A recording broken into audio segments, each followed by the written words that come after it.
online. Over 49 million names are included, with important information like national ID cards and full addresses. Readers are given the option to download the 6.5 gigabyte uncompressed file. The hacker's website also warns against electing Donald Trump, saying he's a worse politician than Turkish President Tayyip Erdogan. Facebook is using artificial intelligence to help the visually impaired enjoy photos. The new technology is a machine trained to analyze photos and explain aloud what they look like. The feature is being tested on Apple phones set to English, but Facebook plans to introduce the software across all phones and languages. More than 2 billion photos are shared daily across social media platforms like Twitter, Instagram, Snapchat, and Facebook. For those of you dyeing your locks to mask your gray hairs, science may have a solution for you. Researchers have found the first gene linked to gray hair. This discovery opens the door to strategies to reverse or prevent hair from losing its color. Scientists did a study on the hair of 6,000 people in 5 Latin American countries. The study adds more evidence suggesting gray hair is a genetic trait. The Canadian dollar is down for the 3rd session in a row. The pressure from falling commodity prices is especially impacting the Toronto Index. Metal, gold, and energy stocks had the highest impact, sliding 104 points. The Canadian dollar also slid to 75.5 cents for every US dollar. Now let's take a look at the stocks in the US market. Dow Jones Industrial slides over 0.5%, down $96 per stock. NASDAQ is down 0.65%, $31 per stock. S&P 500 are also down 0.88%, $18 per stock. In the social media world, it was announced today that Twitter will live stream 10 Thursday night NFL games this fall. The social media platform won the bidding war over other platforms like Facebook, Amazon, and Verizon.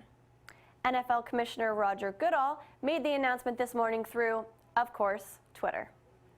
NFL's contract details with Twitter are unknown, but in January, CBS and NBC paid to air the same 10 games, $45 million per game.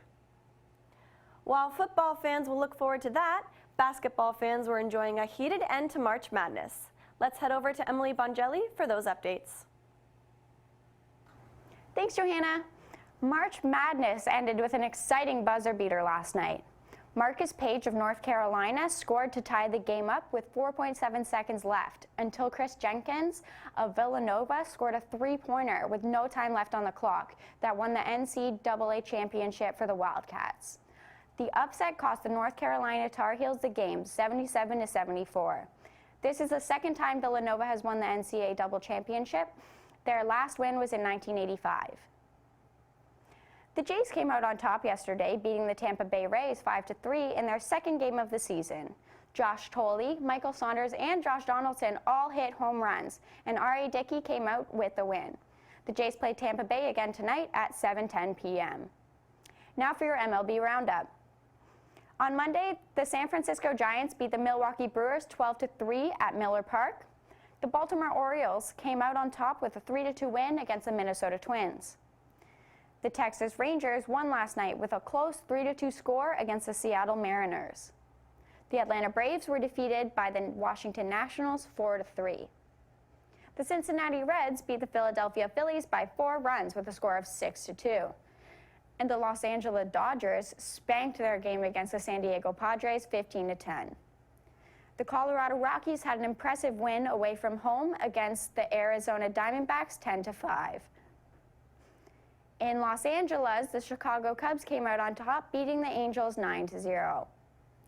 The Chicago White Sox had a narrow win against the Oakland Athletics last night, 4-3. And now we're on for our NHL news.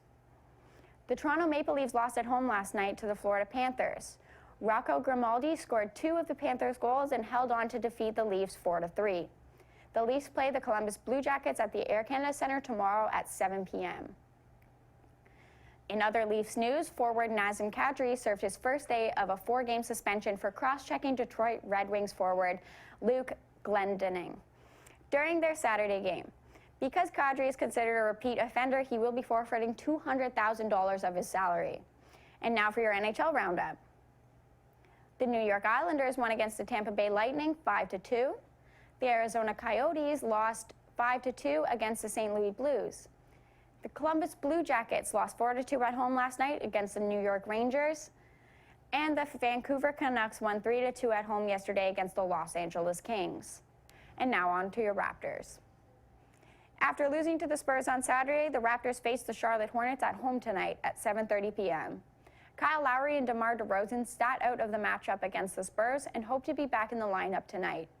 The Raptors have played strong all season, and it's showing with a franchise record in wins with 51 and counting. Canada's hopes of a Women's Hockey World Cup has come to an end last night when Alex Carpenter of Team USA, daughter of former NHL player Bobby Carpenter, scored their only goal in the game in overtime. Team USA is undefeated in the tournament and are on their way to winning a third straight world title. The USA has met Canada in every final of the 17 Women's World Championships.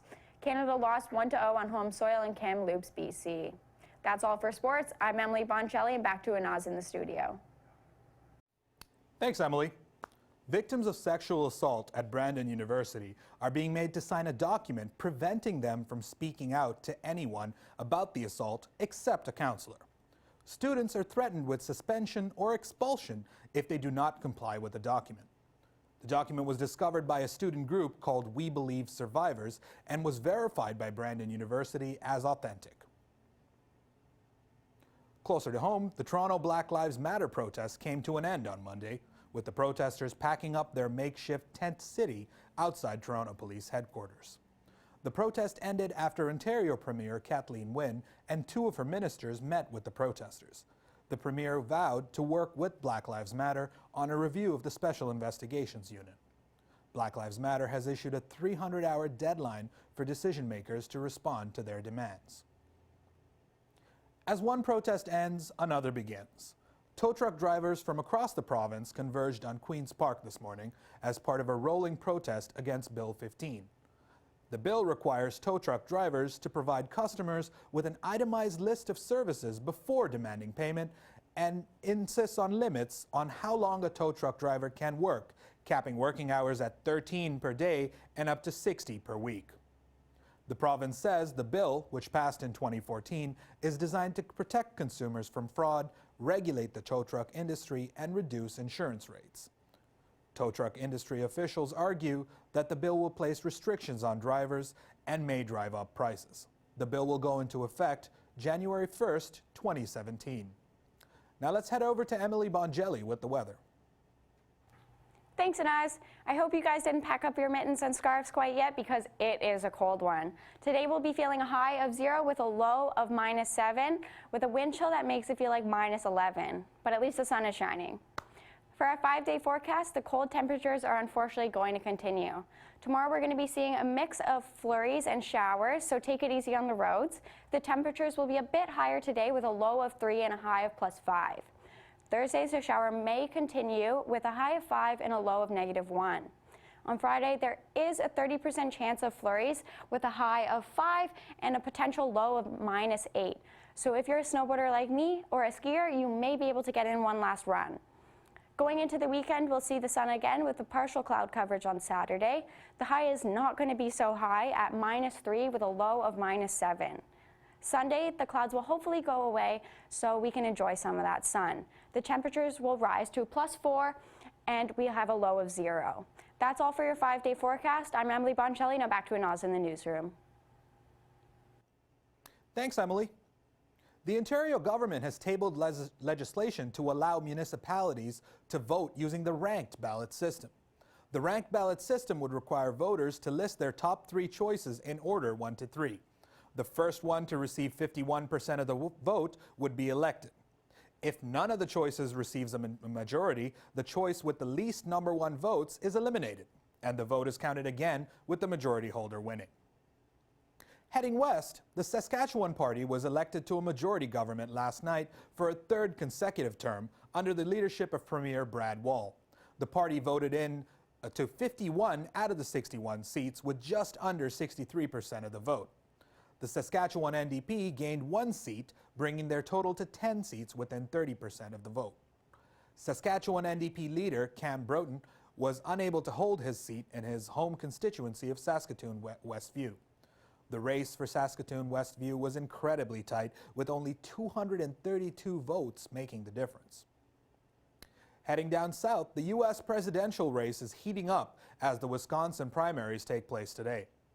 In the Republican primary, polls are projecting Ted Cruz as the winner.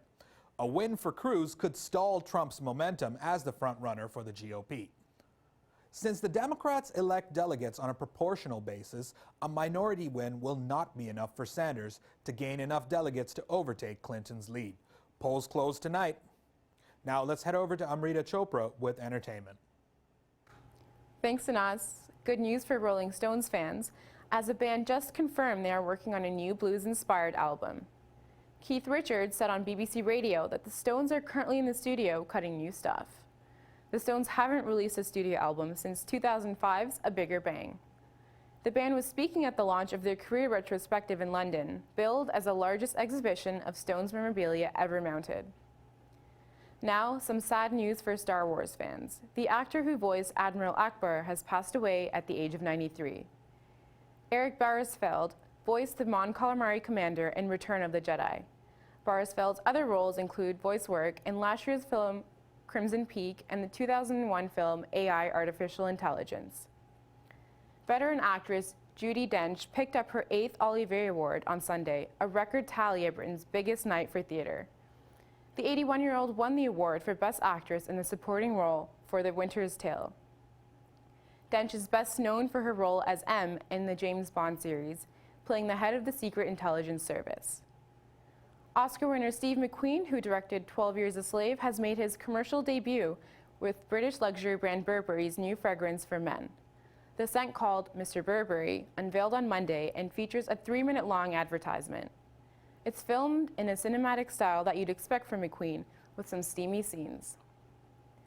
Bill Cosby won the right to delay providing evidence in a defamation lawsuit in Massachusetts yesterday. Cosby is accused of defaming women with public statements that they fabricated sexual misconduct allegations against him. In his ruling, the federal judge said Cosby might be forced to disclose facts that could be used against him. Actress Gwyneth Paltrow and Coldplay frontman Chris Martin have finalized their divorce after being separated since 2014. Their divorce is a little unusual. For one thing, the couple is happily divorcing. Martin told Rolling Stone magazine that he has had, quote, a wonderful divorce. In the March issue of Glamour, the 43-year-old actress called Martin a great ex-husband. That's it for entertainment news. Now let's head back to the studio. Thanks, Amrita. In international news, Islamist rebels have shot down a Syrian warplane and captured its pilot.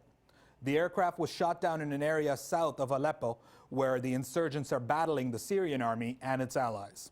Syria's military confirmed that an aircraft on a reconnaissance mission was shot down by a surface-to-air missile. The Syrian Observatory for Human Rights said that the fighters from Al-Qaeda's Nusra Front captured the pilot and took him to one of their headquarters in the area.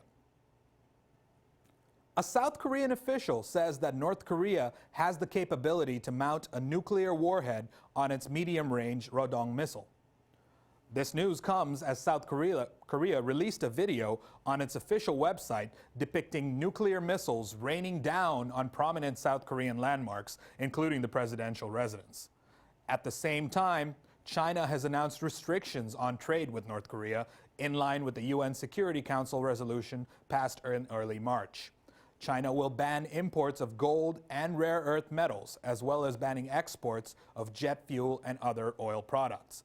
The move is designed to starve the renegade nation's nuclear ambitions.